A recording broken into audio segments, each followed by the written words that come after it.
Bom dia, homens da Palavra no Ar, dia 2 de julho.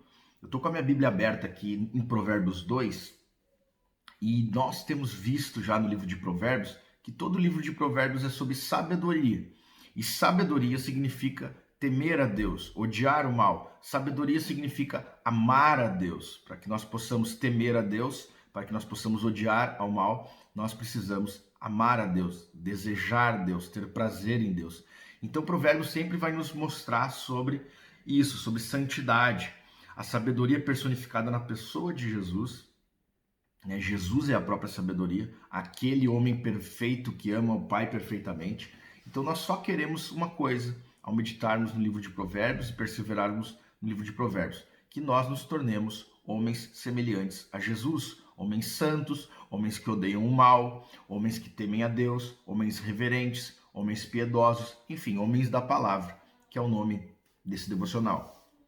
E no versículo 16 desse capítulo, nós vemos que a sabedoria de Deus, contida em Provérbios, a sabedoria de Deus contida em sua palavra, ela nos livra de muitos males. Mas no versículo 16 especificamente, nos é dito, nos é garantido, nos é dada uma promessa, que o homem sábio, ele pode ser livre da mulher adúltera. Veja lá, a sabedoria também o livrará da mulher adúltera, da estranha que lisonjeia com palavras. Então existe um tipo de mulher aqui, a mulher adúltera.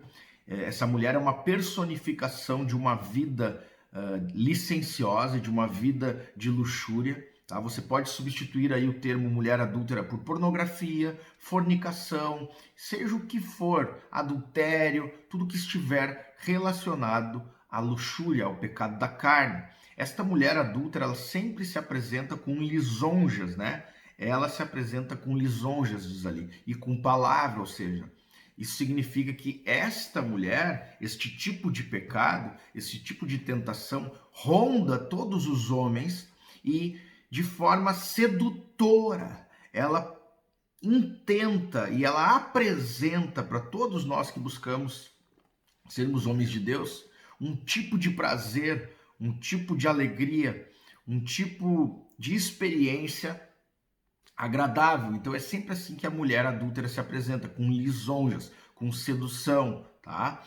E nós, homens, todos estamos expostos a esse tipo de luta, a esse tipo de tentação, tá? Talvez 90% dos homens cristãos lutam com seus olhos, lutam para que caminhem de forma santa nas ruas, para que mexam de forma santa nos seus celulares, estão sempre atentos, cuidadosos e muitas vezes se sentem tentados a pecar com seus olhos. E muitos outros já pecaram com os olhos, estão presos no pecado sexual, outros já até mesmo caíram em adultério, tá? Outros estão viciados em pornografia, já afundados, escravizados, tá? Eu não sei qual é o nível da tua luta, se você está preso ou se você está sempre sendo rondado por isso, ou se você já venceu isso e apenas de vez em quando você é visitado por essa tentação.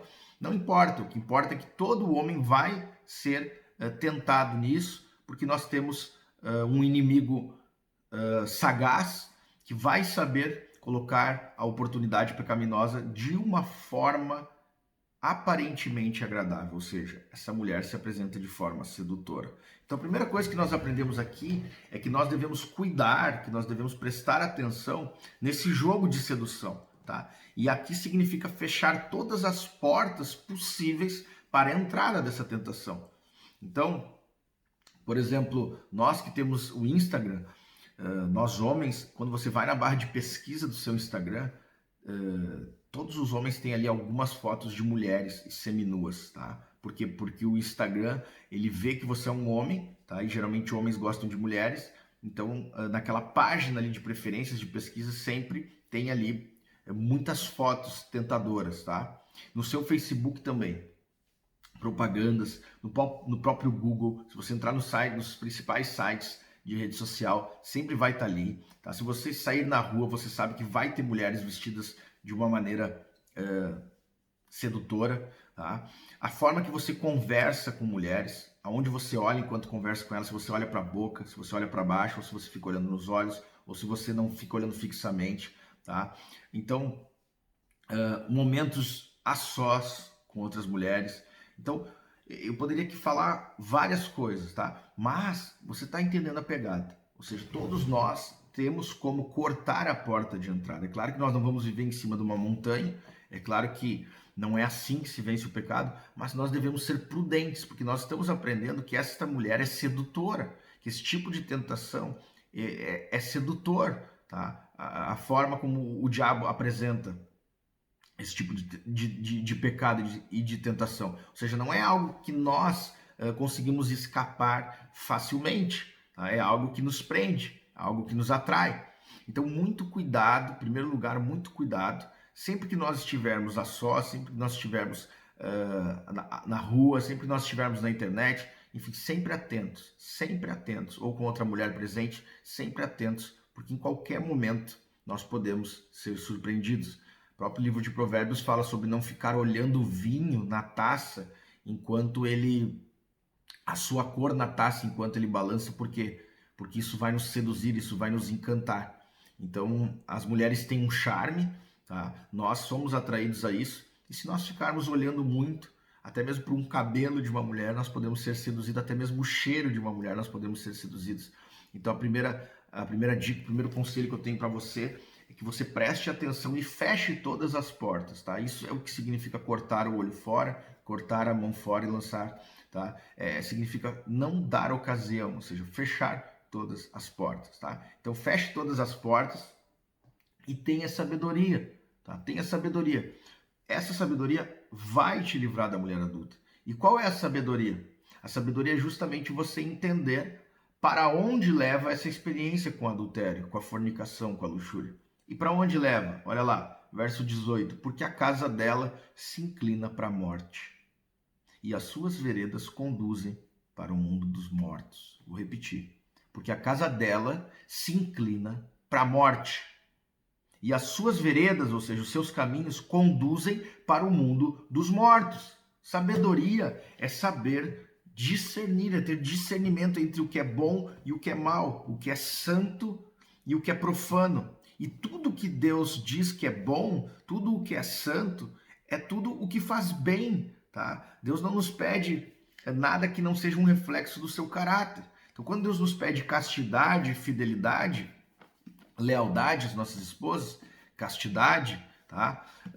Ou para os solteiros, né? A própria castidade do solteiro, ele está nos pedindo algo que é bom, algo que nos dá vida. E é aqui que entra a sabedoria. Algo que nos faz bem, algo que preenche a alma, algo que emancipa a alma e satisfaz. Porque Deus está nos dando da sua própria glória, da sua própria presença. A questão toda é que essa experiência sexual, essa experiência de luxúria, ela não satisfaz, ela não preenche. Pelo contrário, ela gera morte. Por quê? Porque você vai entristecer o Espírito Santo, você vai ser invadido por pensamentos de culpa, tá? De amargura, e no fim das contas, essa experiência vai levá-lo para longe de Deus. Aqui que está a questão. E você não presenciará mais o favor de Deus, você não sentirá mais o favor de Deus, você não terá mais comunhão com Deus. Ou seja, a casa dela nos leva para a morte, para o mundo dos mortos. Esse caminho é um caminho de morte porque nos afasta do manancial da vida, nos afasta do próprio Deus. Você vai parar de orar, você vai parar de ler sua Bíblia, você vai parar de falar com Deus, você vai se afastar do povo de Deus, aos poucos, devagarinho, vai se esfriando, e aí você vai perder justamente o amor da sua vida, o seu Pai, que é o próprio Deus. E aqui eu não estou falando não vou entrar na questão de eleição, é lógico que todos aqueles que Deus tem como filho, ele vai fazer com que persevere, tá, no caminho dele, mas a Bíblia, ela não fala de subjetividade, ela fala de objetividade. De forma objetiva, todo aquele que estende a mão ao pecado, ele está sujeito a ir para a morte, tá? A Bíblia, ela é objetiva, tá? É lógico que Deus tem os seus escolhidos, a gente sabe disso, mas eu não posso dizer, Deus me escolheu, então eu vou pular de um penhasco porque eu não vou morrer. Foi exatamente essa a tentação de Jesus. Nós não estamos aqui sondando o coração de Deus. Nós queremos ouvir o conselho de Deus e temer a Deus. E isso significa um homem sábio. E o homem sábio sabe que a mulher adúltera ela conduz para a morte. A sua casa leva para a morte. Você está flertando, você estar se dedicando à luxúria, à pornografia, ao pecado sexual, isso vai arrebentar com a tua vida, vai ser uma violência contra a tua alma e ninguém te garante, tá? Porque um filho de Deus, ele não tem desejo de permanecer nisso e ninguém te garante que se você ficar nisso, continuar com isso, você não vai morrer. Pelo contrário, o que a Bíblia nos diz é o contrário disso, é que você vai morrer. Ela te garante que você vai morrer se você ficar dentro da casa da mulher adúltera, se você estiver em comunhão com esse tipo de pecado. Homens de Deus, eles atentam para o peso que as palavras de Deus têm. E se Deus está te dizendo isso, se Deus está ensinando isso, que você precisa ser sábio, que você precisa atentar para todas essas coisas, você precisa temer a Deus, porque isso é sabedoria. Você precisa respeitar, ouvir a Deus, você precisa ser humilde, aceitar o que seu pai lhe fala, porque tudo que seu pai lhe fala é em amor. Deus não quer ver homens caídos, presos ao pecado. Eu não quero ver homens caídos, presos ao pecado. Por isso essa palavra de hoje, para que você se levante, tá? Se você tem vivido isso, peça perdão hoje a Deus, feche todas as portas e busque ao Senhor, tá? Porque o Senhor nos deu Cristo para nos dar vida e vida em abundância, alegria da salvação, liberdade, felicidade nele, não para que nós vivemos no mundo dos mortos, para que nós vivamos uma vida de escravidão e de tristeza, tá? Homens de Deus são homens felizes em Deus. Aqui que está a questão. Homens de Deus são homens que tu olha para o rosto deles e tu vê que os caras são felizes. Eles têm paz em Deus, eles têm alegria em Deus, eles têm vida, eles têm o próprio Deus na vida deles. E hoje nós sabemos que a maioria dos homens andam se arrastando e essa não é a vontade de Deus para sua vida, nem para minha, nem para de ninguém. Que Deus te abençoe e até amanhã, se Deus quiser.